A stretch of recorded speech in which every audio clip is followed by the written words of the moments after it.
My name is Bridget, and at 27, I never expected to be fighting my own parents for the $10 million estate my grandparents left me. They raised me when my parents abandoned me at age 7, giving me everything they never did: love, stability, and values. When my grandfather passed 6 months after my graduation, I honored his wishes by securing the inheritance in a trust. Last week, my parents and sister showed up at my door with suspicious smiles, awakening all my childhood fears. If you've ever had to protect what's rightfully yours from the people who should have protected you, let me know in the comments and subscribe to hear how I handled what came next. I was just 4 years old when the instability started. My earliest memories aren't of bedtime stories or playground adventures, but of my parents' erratic behavior. The strange smell that I later realized was alcohol mixed with something worse, and the constant stream of unfamiliar faces passing through our small apartment. My father Jackson worked sporadically as a construction worker, but spent more time between jobs than actually working. My mother Diana claimed to be an aspiring actress, but her auditions seemed to happen at odd hours and always left her either manic with false hope or crashing into days-long depressions. My sister Alicia was 3 years older than me. She became my protector, making sure I had something to eat when our parents forgot to buy groceries and holding my hand during the shouting matches that frequently erupted. She taught me to recognize when our parents were having a bad day, her code for when they were using substances, and we would hide in our shared bedroom closet, playing silent games with paper dolls she made from old magazines. When I was 7, a day came that started like many others. Our parents were arguing about money again. Dad had lost another job, and Mom was screaming that someone named Tony was threatening her about money they owed. I remember how suddenly everything went quiet. My parents stopped fighting, and my mother called us into the living room with a cheerfulness that felt wrong. "We're going on an adventure," she announced, her smile too wide. "You're going to stay with Grandma and Grandpa for a little while." We'd only met my father's parents a handful of times. They lived in a beautiful house an hour away, and visits were always tense affairs, with hushed arguments between my father and grandfather. I later learned they disapproved of his lifestyle and choices, especially his decision to marry my mother. My parents packed a small bag for each of us, promising they would come back in a week once they sorted some things out. I believed them. Alicia didn't. I can still see her face as we sat in my grandparents' pristine living room, her eyes hard and knowing beyond her 10 years. My grandfather Harold was tall and serious, a self-made businessman who built a successful chain of specialty hardware stores. My grandmother Margaret was elegant but warm, with a talent for making everything around her beautiful. They welcomed us with prepared guest rooms and new pajamas in exactly our sizes. Looking back, I think they had been expecting this day for years. A week passed, then 2. My grandparents called my parents, but the numbers were disconnected. Eventually, a social worker came to talk to us. I learned my parents had left the state destination unknown. My grandparents immediately filed for temporary guardianship. Alicia surprised everyone by refusing to stay. "I'm going to live with Jessica," she announced, referring to her best friend. Jessica's parents had apparently agreed to take her in. I was devastated by this second abandonment, but later understood she couldn't bear another family environment after what we'd experienced. She needed complete separation. My grandparents became my legal guardians after months of court proceedings. They never spoke ill of my parents in front of me, but I overheard enough to understand my father had serious debts and possibly legal troubles. Every few months, we'd receive a phone call or postcard from my parents with vague promises about coming back for me once they were settled. The calls became less frequent, the promises more hollow. Meanwhile, my grandparents created the stable home I'd never known. Grandmother taught me to bake and garden. Grandfather helped me with math homework and took me fishing on Sunday mornings. They attended every school event, cheered my achievements, and comforted my disappointments. They never tried to replace my parents, but filled the void with something perhaps more valuable: unconditional love, paired with consistent boundaries. They were wealthy, but lived modestly, believing that money was a tool for security and helping others, not for show. Wealth that's displayed is wealth diminished, grandfather often said. They taught me the value of education, hard work, and financial responsibility. Every birthday and Christmas, they put money into an education fund for me, explaining how compound interest worked and why planning for the future mattered. By my teenage years, the occasional calls from my parents felt like intrusions rather than connections. My sister Alicia would sometimes reach out, but she had built her own life and seemed determined to distance herself from our shared past. I understood, but missed the closeness we'd once had. My grandparents became my true family, the foundation of my understanding of love and trust. But they also, inadvertently, taught me caution. I learned early that the people who should protect you sometimes don't, and that security requires vigilance. These were lessons I couldn't have imagined would become so crucial later. By the time I turned 15, life with my grandparents had become a comfortable routine. We lived in their beautiful colonial home in Connecticut, where my grandmother tended her prized rose garden, and my grandfather spent evenings in his study reviewing business reports. Their home became my sanctuary, a place where I finally felt safe enough to flourish. My grandparents never flaunted their wealth. Their $10 million estate was the result of my grandfather's business acumen and decades of smart investments. Grandfather had built his hardware store chain from a single location into a regional powerhouse before selling to a national corporation just before I came to live with them. They lived well, but sensibly, investing in quality rather than extravagance. Money is freedom, Bridget grandfather would say. Not to buy things, but to make choices based on what's right, not what's necessary. This philosophy shaped my own relationship with finances. I worked summer jobs, not because I needed to, but because grandfather believed everyone should experience earning their own way. School became my refuge and passion. Without the chaos of my early years, my natural intelligence flourished. I joined the debate team, played violin in the orchestra, and maintained straight A's. My grandparents attended every competition and concert, their proud faces a constant source of motivation. During those years, contact with my biological parents dwindled to almost nothing. Occasionally around Christmas or my birthday, a card would arrive with a generic message and no return address. My sister Alicia graduated high school and immediately moved across the country for college, making it clear she wanted to start fresh with no connections to our past. When college application season arrived, my grandparents encouraged me to aim high. With their support, I applied to several prestigious universities, eventually accepting an offer from an Ivy League school to study finance with a minor in legal studies. The day my acceptance letter arrived, grandmother made my favorite dinner, and grandfather opened a bottle of champagne he'd been saving. For moments that matter, he said, pouring me a small glass despite being underage. I threw myself into college life, joining investment clubs and securing competitive internships during summers. My analytical mind thrived in the world of finance, and professors often commented on my unusual maturity and practical knowledge. Few knew this came from years of listening to my grandfather discuss investment strategies and market trends over breakfast. During my sophomore year, the first shadow fell over my carefully constructed world. Grandmother, always energetic despite her 70 years, began experiencing unusual fatigue.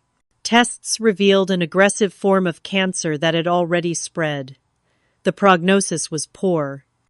I wanted to take a semester off to help care for her, but both my grandparents refused. Your education is non-negotiable, grandmother insisted during one of our video calls. I need to know you're building your future while I'm fighting this battle. I compromised by coming home every weekend. The 3-hour bus ride each way gave me time to study while still being present for her increasingly difficult treatments. Watching my strong, elegant grandmother diminish was heartbreaking. But she faced her illness with the same grace she brought to everything. Life doesn't always give us what we want, she told me during one of our last conversations. But it always gives us chances to show who we are. She made me promise to complete my degree and to always protect myself while keeping my heart open. Grandmother passed away during the spring semester of my senior year. Grandfather, who had been married to her for 49 years, seemed to age a decade overnight. I spent that summer at home with him helping organize her affairs and providing company during those first terrible months of his grief.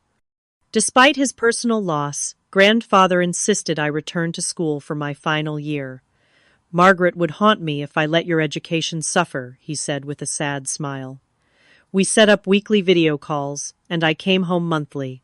During these visits, I noticed his own health beginning to decline. The doctor called it stress cardiomyopathy, a heart weakened by grief. But I knew it was simpler than that. He was dying of a broken heart. Throughout all this upheaval, my parents remained conspicuously absent. Not even a condolence card arrived after grandmother's passing. My sister Alicia sent flowers, but couldn't attend the funeral due to work commitments. The contrast between my grandparents' dedication and my parents' absence only strengthened my bond with the two people who had actually raised me. I graduated with honors in finance and a job offer from a prestigious investment firm. Grandfather attended my graduation ceremony, despite his weakening health beaming with pride as I crossed the stage. Your grandmother would be so proud, he whispered when I found him afterward. You were the daughter of our hearts. 2 weeks after my graduation, we had a serious conversation about the future. Sitting in his study, surrounded by family photos and business mementos, grandfather broached the subject of his estate. I've made provisions for you, Bridget, he said, his voice steady, despite his frailty. Margaret and I always intended for everything to pass to you. You're our granddaughter in every way that matters. He then shared something that sent a chill through me. Your father has contacted me twice in the past month asking for money. Significant amounts. When I refused, he made veiled references to his rights as my son. Grandfather's expression hardened. I want you to be prepared. When I'm gone, they may come back. I didn't want to think about it, then believing his concern was exaggerated. I couldn't imagine my absent parents suddenly reappearing after nearly 2 decades. But grandfather, as in most things, proved wiser than I was ready to acknowledge. Grandfather's health deteriorated rapidly in the months following my graduation. What began as fatigue and occasional shortness of breath progressed to congestive heart failure that required hospitalization. I deferred my job start date, moving back into my childhood bedroom to care for him. Our roles reversed in those final months.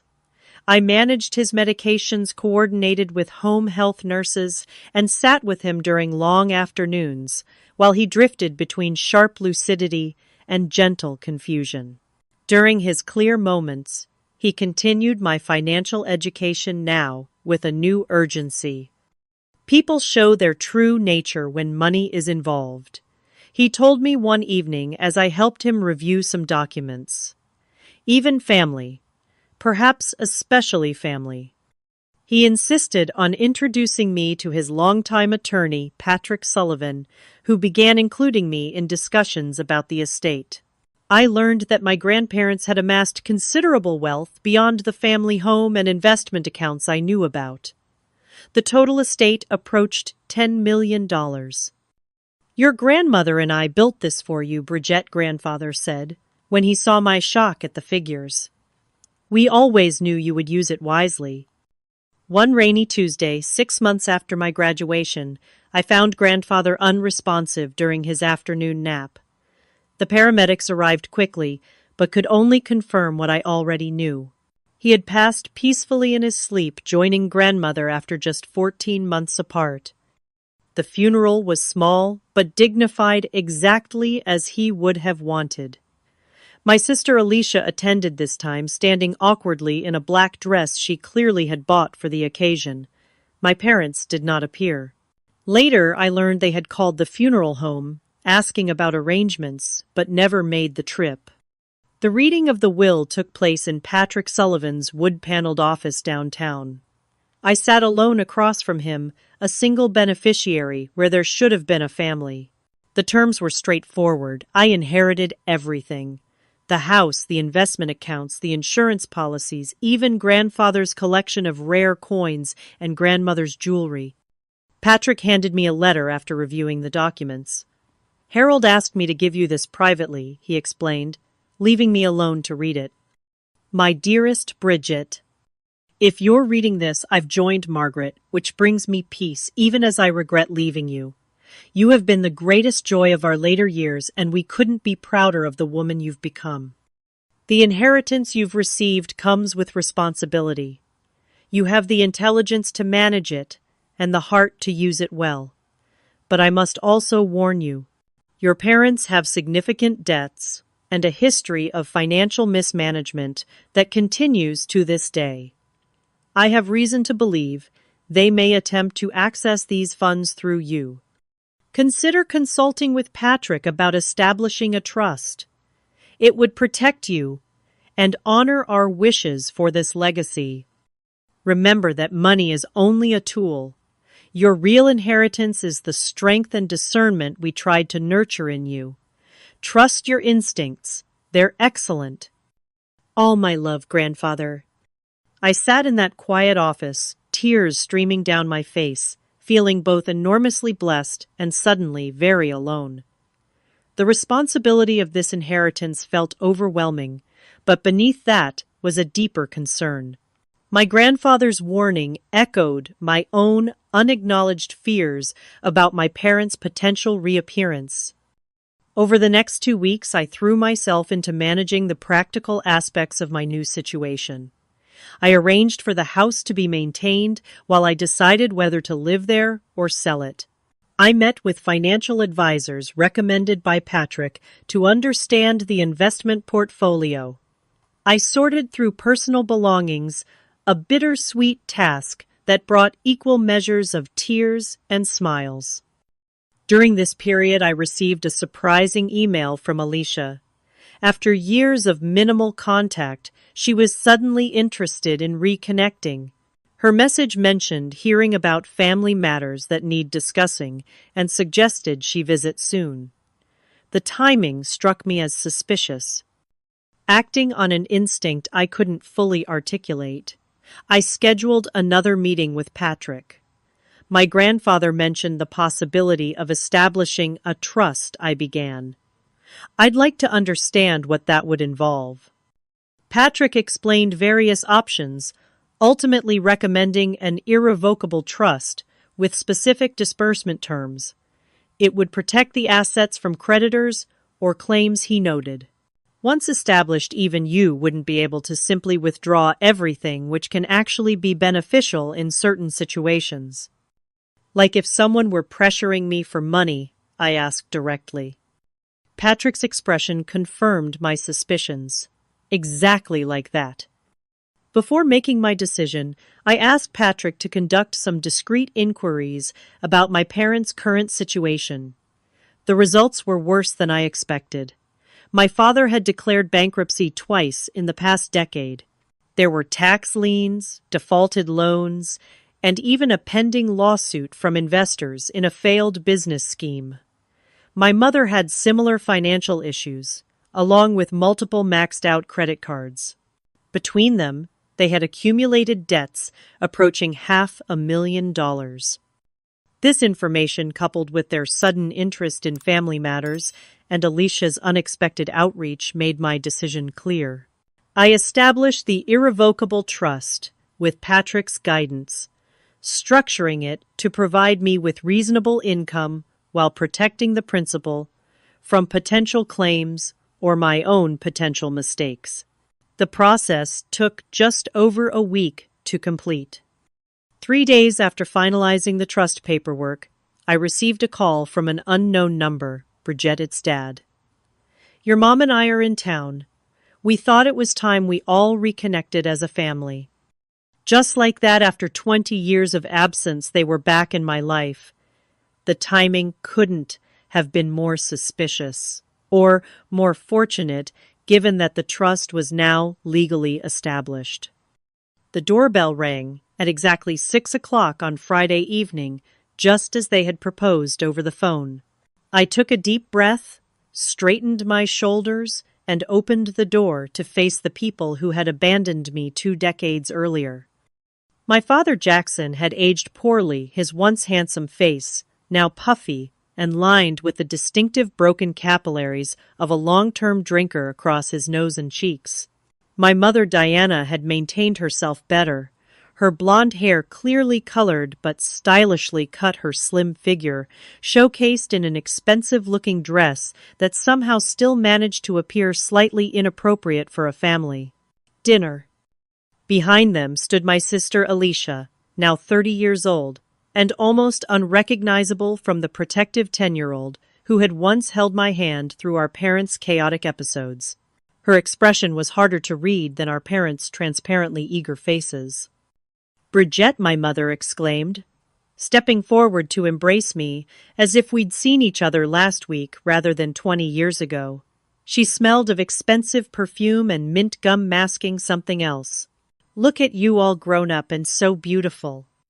My father hung back, attempting a casual stance that didn't quite hide his scrutiny of the house, visible behind me. "Hey, kiddo," he said, using a nickname he'd never actually called me as a child. "Been a long time." Alicia simply nodded. "Bridget."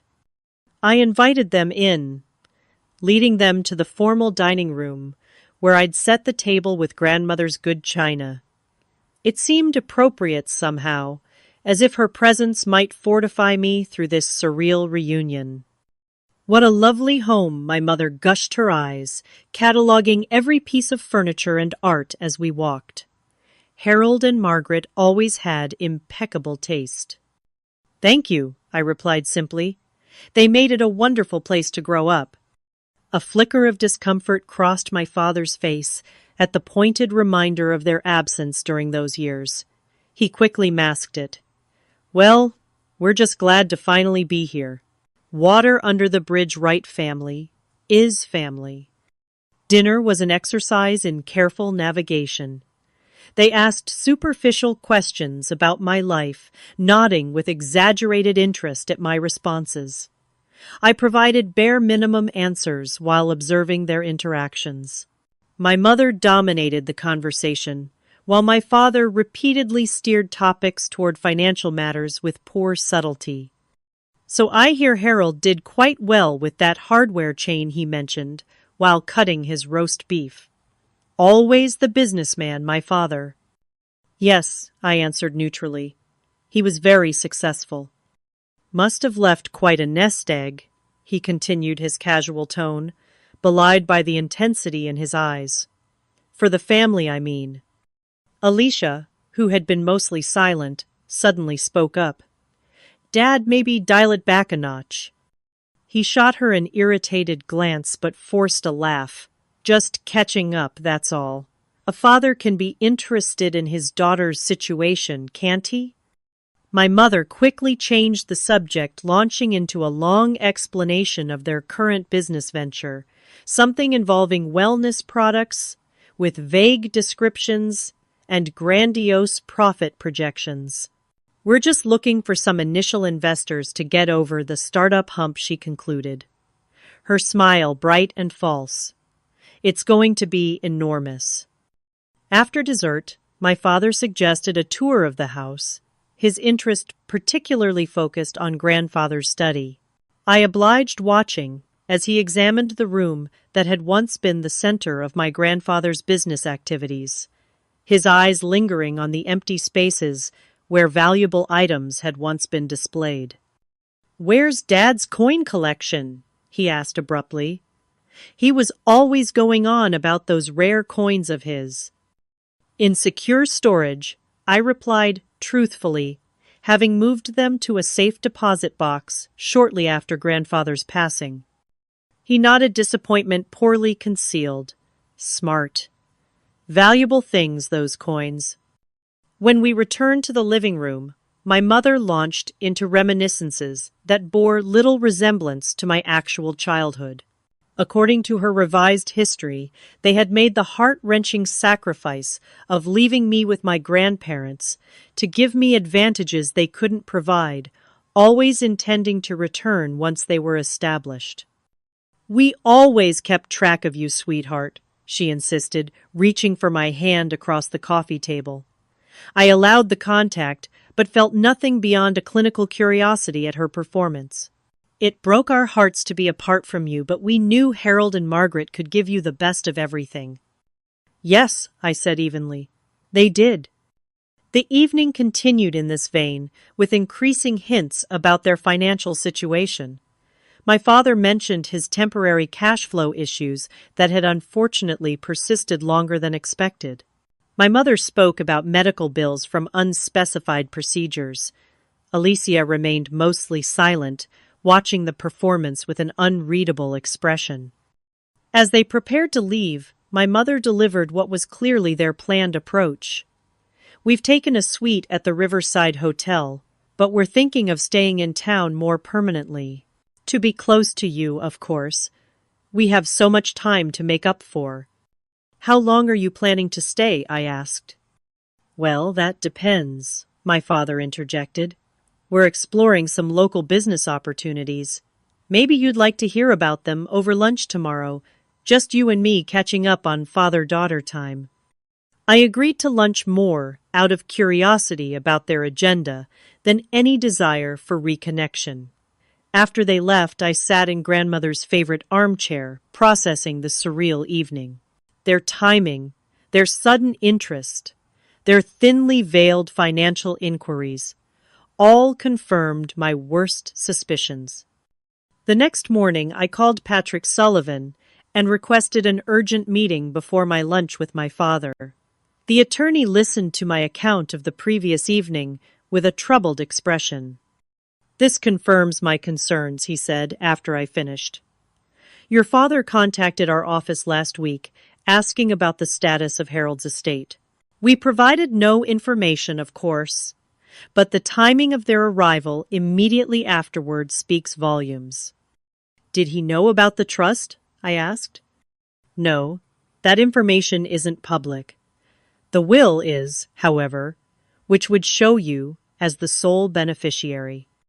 At Patrick's suggestion, I hired a private investigator to look deeper into my parents' recent activities. The results came back the next day, revealing a pattern that chilled me. My parents had been monitoring obituary notices in several states, specifically targeting wealthy individuals without numerous heirs. There were records of them approaching distant relatives of these deceased individuals shortly after funerals. In 3 cases, there were settled lawsuits where they had claimed to represent family interests. Most disturbingly, the investigator found evidence that my sister Alicia had been working with them in this scheme for at least the past 2 years, despite her pretense of distance from them during our dinner. Armed with this knowledge, I maintained superficial contact with my family over the next week. I met my father for lunch, deflecting his increasingly direct questions about my inheritance. I accompanied my mother on a shopping trip where she repeatedly suggested items we could put on your card, darling. I even met Alicia for coffee watching, as she attempted to play the role of concerned sister while probing for financial details. Their frustration grew visibly as days passed without access to the wealth they clearly believed was available. My mother's cheerful facade began to crack revealing glimpses of the unstable woman I remembered from childhood. My father's inquiries became less subtle, directly asking about bank accounts and investment portfolios. Alicia's approach was more sophisticated but equally transparent, suggesting joint ventures and family investment funds. The situation reached a breaking point when I returned home early from a meeting to find my parents' and grandfather's study rifling through his desk drawers. My mother was photographing documents with her phone, while my father pried at the locked bottom drawer with a letter opener. They froze when they saw me standing in the doorway, shock and guilt momentarily visible before my mother rallied with a trembling smile. "Bridget, we were just looking for that family photo album you mentioned, the one with your childhood pictures." The family album was in the living room bookcase, exactly where I'd shown them on their first visit. In that moment, the last lingering doubt about their intentions vanished. These people weren't family returning to reconnect. They were con artists, targeting what they believed was an easy mark, the daughter they'd abandoned, presumably desperate enough for family connection to be manipulated. They had dramatically underestimated what my grandparents had given me beyond material inheritance, strength, discernment, and a clear-eyed understanding of what real family meant. "That's not what you're looking for," I said calmly, stepping into the study. My father quickly straightened, sliding the letter opener onto the desk, as if he hadn't just been attempting to force a locked drawer. He began, but I cut him off. "I know exactly what you were doing." I crossed to the desk and closed the open drawer they had been searching. "Let's stop pretending. Why are you really here?" My mother's face underwent a remarkable transformation. The artificial warmth drained away, replaced by calculation, and then a different strategy, entirely wounded maternal affection. "How can you ask that?" Her voice quivered, perfectly eyes, welling with tears that looked almost genuine. "We're here because you're our daughter. We've missed so much of your life." 20 years, I stated flatly. "You missed 20 years by choice. And now you show up exactly 1 month after grandfather's obituary appeared in the national papers." My father abandoned pretense more quickly than my mother. "Look, Bridget, families are complicated. We made mistakes, sure. But blood is blood, and whatever issues we had with my parents shouldn't affect your relationship with us. You abandoned me when I was 7 years old. We left you with loving grandparents in a mansion," he countered, an edge entering his voice. "Some kids would call that winning the lottery."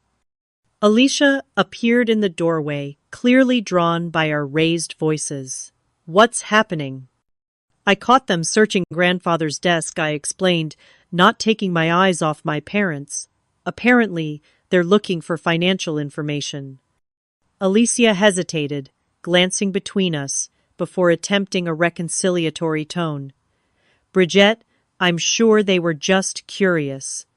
This is all a big adjustment for everyone." "Stop it, Alicia," I said tiredly. "The investigator found your name on the lawsuits, too. I know you're working with them." Her expression hardened instantly. The mask of concerned sister discarded. "You hired an investigator to spy on your own family." "My own family raised me," I replied. "They taught me to recognize when I'm being conned." My father decided to change tactics, moving from conciliation to aggression. "Listen here. Whatever Harold left, a portion of it should rightfully come to me. I was his son. The son who never visited him during his final illness, who didn't attend his wife's funeral, who abandoned your own daughter on his doorstep. Legal obligation works both ways," he continued, as if I hadn't spoken. "Parents have obligations to their children, but adult children have obligations to aging parents too. That's the law." "That's not actually how inheritance law works," I corrected him, grateful for the legal courses I'd taken. "And even if it were, You terminated any moral claim when you disappeared from my life. My mother abandoned her tears, switching to cold anger. We're not leaving without what's ours. Harold's estate must be worth millions. You can't possibly need all of it. It's not about need, I said. It's about respecting my grandparents' wishes. They specifically didn't want you to have access to their money. Because they poisoned you against us. My father's face flushed red. They turned you against your own parents. They never spoke ill of you, I countered truthfully. They didn't need to. Your absence spoke volumes. Alicia stepped further into the room, her calculating expression reminding me of our mother. Be reasonable, Bridget. We're talking about sharing, not taking everything. A family partnership. What exactly have you done to earn a partnership? I asked her directly. You chose to leave too, Alicia. I was 10, she exclaimed. What choice did I really have? The same choice you made as an adult to help them target grieving families. The investigator found everything, Alicia. The obituary monitoring the lawsuits, the settlements. How many vulnerable people have you approached after they lost someone? A telling silence followed this revelation. My father recovered first, his strategy shifting to intimidation. He stepped closer, using his height to loom over me. You listen to me. We can do this the easy way or the hard way. The easy way is you share what Harold left you. The hard way involves lawyers, court battles, and dragging your grandparents' names through very public mud. What are you suggesting? I asked, though I already knew. Harold wasn't always mentally sharp toward the end, was he? Grief after losing Margaret, his advanced age? It wouldn't be hard to suggest he wasn't competent when he made that will. Or that you living in his house might have exerted undue influence. The threat was clear, and the painful irony wasn't lost on me. The very people who had abandoned me were now threatening to claim I had manipulated the people who actually raised me. You'd perjure yourselves in court, I asked, though I already knew the answer. We wouldn't see it that way, my mother interjected smoothly. Memory is subjective, especially about family dynamics. If this goes to court, it could get very messy and expensive. Is that really how you want to honor Harold and Margaret, with a public legal battle? I looked at these three people, technically my closest blood relations, and felt nothing but a distant pity. They had no idea that their threats were empty, that the inheritance was already secured in a trust specifically designed to withstand such challenges. But more importantly, they had fundamentally misjudged me. They assumed that my desire for family connection would make me vulnerable to manipulation. They were wrong. I think it's time for you to leave, I said quietly. My father's expression darkened further. We're not going anywhere until we come to an understanding about our share. Your share is nothing, I stated firmly. That was grandfather's decision, not mine. You ungrateful little. He stepped toward me aggressively, hand raised. Don't I warned, stepping back and pulling out my phone? The security system is recording everything, and I won't hesitate to call the police. He hesitated, visibly calculating the potential consequences. My mother grabbed his arm, her eyes darting to the discreet security camera in the corner that they hadn't noticed before. Jackson, don't. It's not worth it. She turned to me, composure recovered, but with visible hatred now. This isn't over, Bridget. Family has rights. You forfeited those rights 20 years ago, I replied. Now please leave before I have you removed. You can't just throw us out, Alicia protested. We're staying at a hotel we can barely afford. That sounds like poor financial planning, I said, echoing one of grandfather's favorite phrases. But it's not my problem. When they continued to stand their ground, I made good on my threat, calling the security service that monitored the property. My parents and sister finally left, but not without parting threats. "We'll see you in court," my father snarled as they retreated to their rental car. "You think you've won, but this is just beginning." After they drove away, I sank onto the front steps of my grandparents' home, my home now, and finally allowed myself to feel the full weight of what had just happened. The family I had once longed for had revealed themselves as predators rather than protectors. The closure I might have hoped for had instead opened a new wound. But beneath the pain was something unexpected relief. The confrontation had freed me from any lingering childhood fantasies about reconciliation. I could finally put to rest the little girl who had waited by the window for parents who never returned. As grandfather had written in his letter, my true inheritance wasn't just money, it was the strength and discernment to protect myself. Today I had honored that legacy.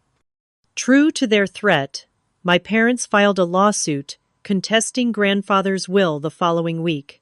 The legal documents alleged everything they had threatened during our confrontation, that grandfather had been mentally incompetent when making his will, and that I had exerted undue influence over a vulnerable elderly man. Patrick Sullivan wasn't surprised when I brought him the court summons.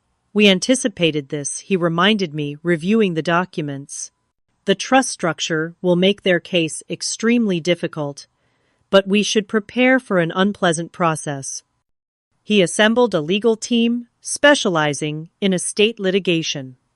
The initial consultation was sobering.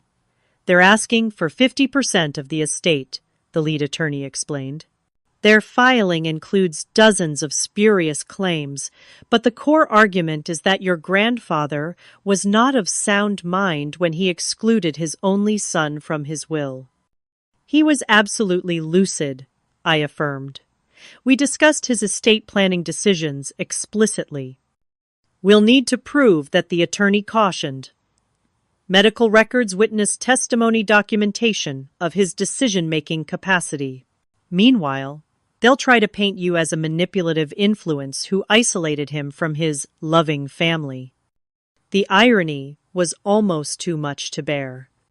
The discovery phase began requiring me to provide volumes of documentation about my grandparents, their finances, and my relationship with them. I spent days sorting through files, gathering evidence of grandfather's mental clarity and the consistent estrangement between him and my father. My parents' legal team demanded access to my grandparents' medical records, financial statements, and personal correspondence. Each request felt like an invasion, a posthumous violation of the people who had protected me. Patrick assured me we were providing only what was legally required, but the process still left me feeling exposed and vulnerable. The stress began affecting my sleep and appetite. Nightmares about my childhood returned, fragments of memories of waiting by windows of promises, broken of Alicia's hand slipping from mine as she chose to leave.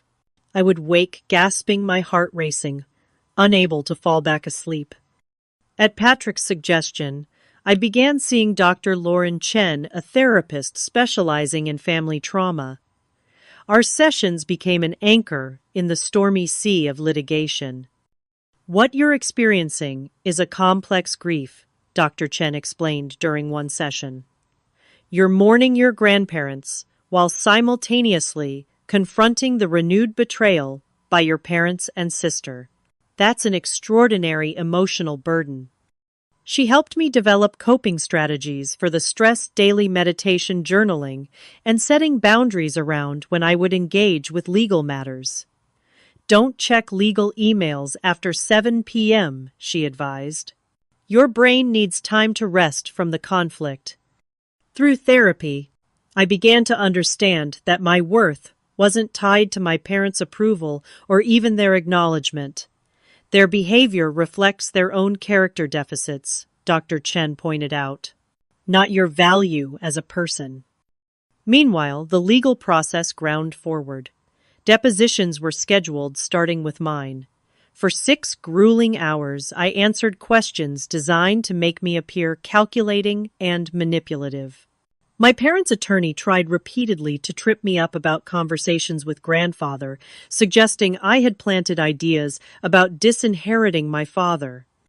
Isn't it true that you resented your father's claim to your grandparents' estate? He asked with feigned sympathy. I never thought of it as anyone's claim, I replied truthfully. My grandparents earned their money and had the right to determine what happened to it. My parents' depositions came next. I sat silently as they constructed an elaborate fiction about attempts to reconnect that had been supposedly thwarted by my grandparents and later by me. They described phone calls, never made visits, never attempted, and a deep desire for family reconciliation that had never existed. We just wanted to be part of Bridgette's life again, my mother claimed tearfully. But Harold and Margaret turned her against us, and now she's continuing their campaign to exclude us. Alicia's testimony was perhaps the most painful to hear. She described our childhood in terms I barely recognized, casting herself as a victim, forced to leave by our grandparents' preference for me. They always favored Bridget, she claimed. They made it clear there wasn't room for both of us. This was a complete fabrication. My grandparents had begged her to stay, even offering to convert the guest house into her own space if she wanted more independence.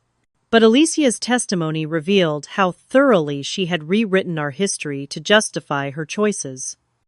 The case took an unexpected turn when our legal team discovered journals in grandfather's study that I hadn't known existed. He had maintained a meticulous record of every attempted contact with my father over 20 years, including dates of unanswered calls, copies of returned letters, and notes about my father's rare communications, all of which involved requests for money. One entry from when I was 16 read, "Jackson called today. No questions about Bridgette's well-being or achievements. Requested $50, 000 for business opportunity. When refused, suggested I owed him for taking his daughter, as if Bridgette were property to be bartered rather than the child he abandoned. I fear for her should she ever fall under his influence again." These journals became central to our case, providing contemporaneous documentation of my father's absence and financial motivations. When combined with the private investigator's findings about my parents' pattern of targeting wealthy estates, they painted a damning picture of opportunism rather than parental concern. The decisive moment came during expert testimony. We presented 3 separate medical professionals who had evaluated grandfather in his final months, all confirming his mental competence. Our financial experts detailed the careful planning that had gone into the estate structure, demonstrating that the trust wasn't a hasty decision, but part of a long-term strategy. Most devastating to my parents' case was testimony from their former neighbors and my elementary school teachers who described the neglect I had experienced before going to live with my grandparents. These neutral third parties effectively countered the narrative of loving parents temporarily separated from their child. 4 months after it began, the case came before the judge for final arguments. My parents' attorney emphasized family obligation and natural succession, arguing that disinheriting a child violated social norms, if not legal requirements. Our attorney focused on grandfather's clear intentions, documented mental competence, and my parents' documented pattern of financial predation. The judge's ruling came 2 weeks later. She dismissed my parents' claims entirely upholding grandfather's will and the subsequent trust arrangements as the valid expression of his wishes. In her written opinion, she specifically cited my parents' transparent financial motivations and absence during the decedent's life as factors in her decision. Outside the courthouse after the ruling, my father approached me one last time. His earlier aggression had given way to a different tactic: desperation. "Bridget, please," he said, his voice low and urgent. We're still your parents. We made mistakes, but everyone deserves a second chance. Just help us get back on our feet. A small portion of the inheritance, even just $1 million, would change our lives." I looked at him, really looked at the man who had contributed to my existence, but nothing to my character or happiness, and felt the last weight lift from my shoulders. I have no obligation to finance the lives of people who chose not to be part of mine, I said quietly. The court agreed. This is finished. As I walked away, I heard my mother call out, "Blood is thicker than water, Bridget." I didn't turn back, but I thought of something grandmother had once told me. The full saying is, "The blood of the covenant is thicker than the water of the womb." It means the family you choose is stronger than the family you're born into. My grandparents had chosen me, and I had chosen them back. That covenant was my true inheritance, far more valuable than any estate. The legal victory marked a turning point in my healing process. With the threat of losing my grandparents' legacy resolved, I could focus on honoring it properly. I established a scholarship foundation in their names, providing educational opportunities for children raised by grandparents or other relatives due to parental absence, children like me. I continued my therapy with Dr. Chen, working through the complex emotions the court case had stirred up. Healing isn't linear, she reminded me, when I experienced setbacks. Some days will be harder than others, but you're building resilience with each challenge. Gradually, I began reconnecting with the world beyond the lawsuit. I accepted the job offer I had deferred, starting my finance career, while managing the portions of the estate not locked in the trust. I made new friends who knew me as Bridget the investment analyst, not Bridget the abandoned child or contested heiress. 1 year after grandfather's passing, I finally felt ready to truly live in the house we had shared, making small changes to make it mine, while preserving the essence of what my grandparents had created. I replanted grandmother's rose garden and converted grandfather's study into a home office where I could carry forward the financial acumen he had taught me. The legal battle had tested me, but it had also confirmed what my grandparents had always believed, that I possessed the strength to protect myself and the discernment to recognize true family connections. That knowledge was perhaps the most valuable part of my inheritance. Exactly 1 year after the court dismissed my parents' lawsuit, I stood on the steps of Westfield Community College to announce the first recipients of the Harold and Margaret Sullivan Memorial Scholarship. 5 students who had been raised by grandparents or other relatives would receive full tuition and support services to complete their degrees. My grandparents believed that education was the most powerful tool for transforming lives. I told the small gathering of press and community members. They transformed mine not just through financial support, but through the values they instilled and the love they provided when others wouldn't. This public commitment to my grandparents' legacy felt like the perfect counterpoint to the painful public scrutiny of the lawsuit. Instead of defending their memory in court, I was now honoring it through positive action. The scholarship was just the beginning of a larger foundation focused on supporting kinship care families and the children within them. In private, my healing journey continued with both progress and occasional setbacks. Dr. Chen helped me recognize that forgiveness didn't necessarily mean reconciliation.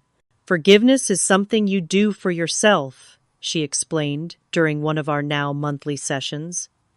It's about releasing the power that anger has over you. It doesn't require allowing harmful people back into your life. This distinction helped me process my feelings toward my parents and Alicia without the guilt I had sometimes felt for maintaining boundaries. I could wish them well, while recognizing that actual contact would likely lead to more manipulation attempts. I occasionally received updates about their lives through mutual acquaintances or news articles. My father and mother continued their pattern of questionable business ventures, moving from state to state as opportunities or legal pressures dictated. Alicia had apparently broken ties with them about 6 months after the failed lawsuit pursuing a more legitimate career path in real estate. 2 years after the court case, I received a letter from Alicia. Unlike our parents' communications, hers seemed genuinely reflective. She acknowledged the fabrications in her testimony and expressed regret for her role in the lawsuit. "I've spent years blaming everyone else for my choices," she wrote. "I'm trying to take responsibility now." I appreciated her honesty, but remained cautious. One apologetic letter couldn't erase decades of choices or the hurtful lies she had told under oath. I responded briefly, acknowledging her letter without making promises about future contact. Trust, once broken so thoroughly, could not be quickly rebuilt. Meanwhile, I focused on building a life that balanced honoring my grandparents' legacy with establishing my own identity.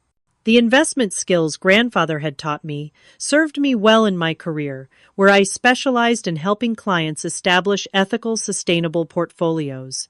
I approached finance with his philosophy that money was a tool for security and helping others, not an end in itself. I renovated parts of the family home while preserving its essential character. Grandmother's rose garden flourished under my somewhat less expert care, and I learned to make her signature Sunday roast, though mine never quite matched her perfect version. These connections to their daily lives comforted me as much as the larger legacy projects. New relationships entered my life.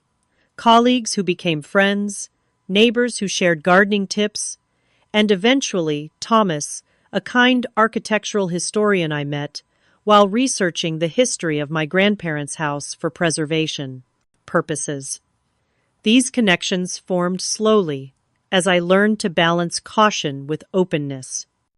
"Your experiences made you careful about trust," Thomas observed after I finally shared my full family history with him. "But they didn't make you cold. That's remarkable." His observation helped me see what my grandparents had accomplished. Despite the abandonment I had experienced, they had raised me to believe in the possibility of genuine connection, to be discerning but not disconnected. 3 years after grandfather's passing, I expanded the foundation to include a mentoring program for teens in kinship care situations. I occasionally spoke to these groups, sharing my experiences in age-appropriate ways. Family isn't just about biology, I would tell them. It's about who shows up, who stays, who makes you feel safe and valued. Seeing these young people, many with stories far more difficult than mine, find strength and connection reminded me of my grandmother's wisdom. Pain that is transformed can become purpose. My grandparents had transformed their pain at their son's choices into purposeful love for me.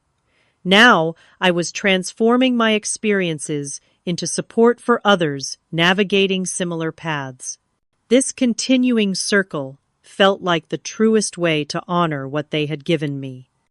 The $10 million estate had been the catalyst for my parents' return and the subsequent legal battle, but its true value lay in what it represented: my grandparents' lifetime of work, their careful planning, and their desire to provide security for the granddaughter they had raised.